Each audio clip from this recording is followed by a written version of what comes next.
que je dirais, c'est qu'il faut penser d'abord en termes d'expérience apprenante. Il faut développer des expériences d'apprentissage. Donc ça veut dire qu'il faut changer quasiment tout l'écosystème et leur organisation de formation. Par exemple, ça touche les métiers des gens. On ne va plus parler d'ingénieur formation et de responsable formation, mais plutôt de designer et de coach, quelque part. Ça, c'est un premier enjeu.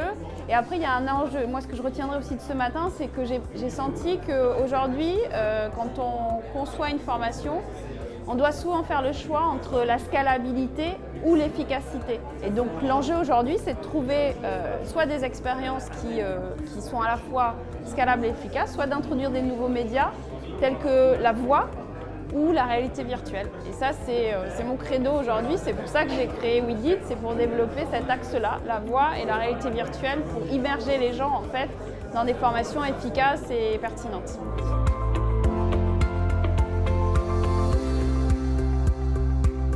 Il faut reprendre les codes en fait, qui fonctionnent dans le grand public et dans le monde de la consommation. Donc de toute façon, ce choix d'ouverture, c'est-à-dire c'est même pas un choix.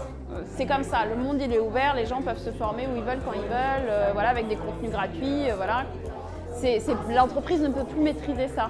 En revanche, ce qu'elle doit aider à faire, c'est pousser dans le sens du développement des compétences stratégiques pour son business à elle.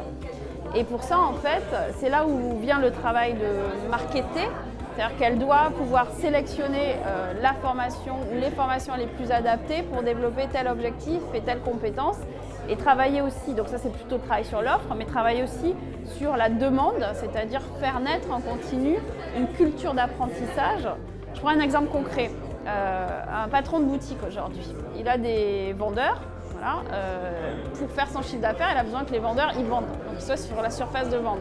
Donc a priori, quand on arrive, qu'on lui dit tes vendeurs ils doivent être formés, lui ça lui enlève du temps et donc du chiffre d'affaires.